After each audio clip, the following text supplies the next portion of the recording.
Okay, back for day 20 of the 100 horror films in 31 days. Let's get on with it. I've got Vampires. This is a 1974 lesbian erotic horror film, very 70s, very gothic, directed by Jose Ramon Larraz. Yeah. And he also did Black Candles, which is even more off the wall than this one. This film was actually shot in Oakley Court off of one of the Hammer sets, and it really shows. It's got a very gothic Hammer look to it. Stars two beauties, Marianne Morris and Anulka. Anulka, the blonde, was a Playboy playmate, I believe, and now she's in her 60s now. I guess she left films to do. She's like owns a flower shop in Hollywood or something like that.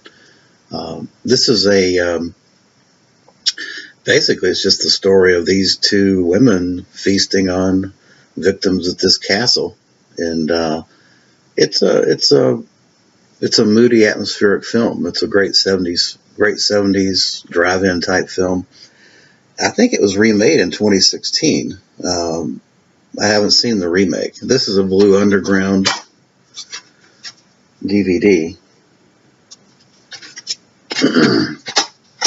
It's got some very gory scenes, but I liked it a lot. It's very atmospheric, and the two female leads are excellent in it. Next up is, I'll show you both versions of what I got here. I got the old Universal Snapcase with Dracula 1979 in the Blu-ray. I watched the Blu-ray. Frank Langella stars as Dracula in 1979. John Badham directed it, who just same John Badham that directed Saturday Night Fever. John Williams did the score. The famous John Williams, composer, did Jaws, of course, and Star Wars. I love this Dracula, this version of Dracula. It's very, it's more of it plays up to the romantic angle a lot more than other films, and I think it harkens back to the Lugosi.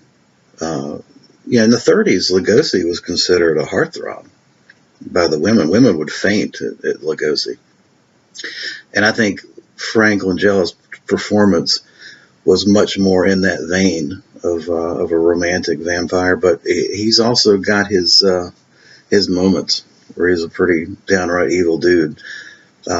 Laurence Olivier plays Van Helsing. I thought he did a great job.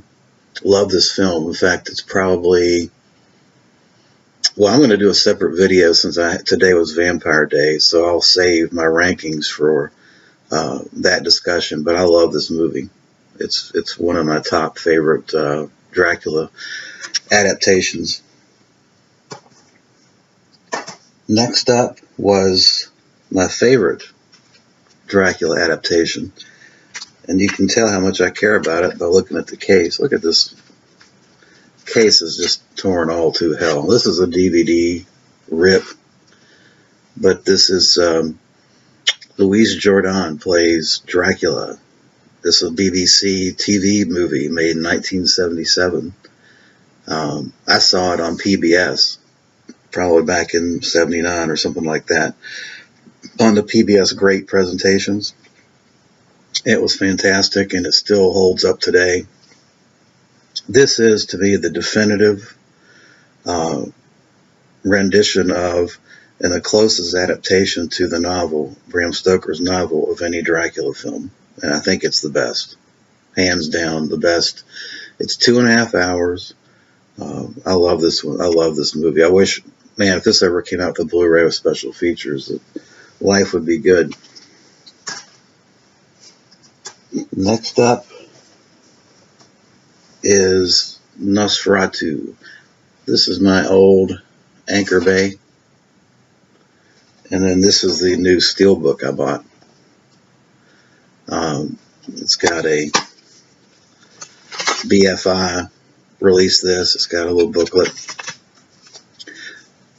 It's got an audio commentary with director Werner Herzog.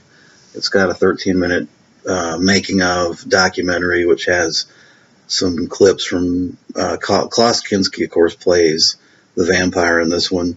I love this film. This is probably my favorite rendition of Bram Stoker's novel.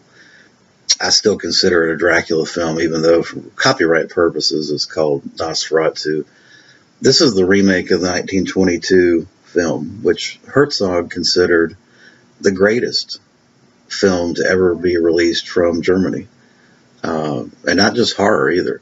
And so this is his homage, and I think he somehow one-upped, in my opinion, that classic F.W. Murnau film. This is the most atmospheric, scary, moving, beautifully photographed film, horror film, certainly Dracula film that you're going to find.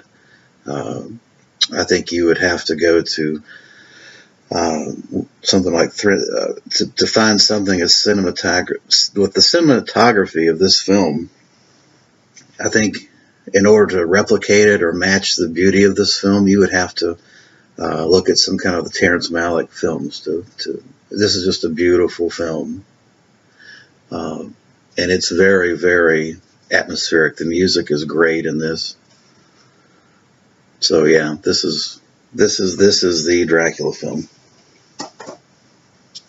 And then last up, I watched Let the Right One In, Swedish film from 2008, about a little girl that's a vampire, and she befriends this boy, and they kind of work through their problems through this film. But it's a beautiful film. Another film that's shot in cinematography is fantastic. It's shot in Sweden and very cold looking. And if you like winter type horror movies, this is a great film. This is an 8 out of 10.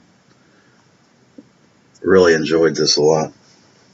I also have 2 pickups that I'll show you real quick.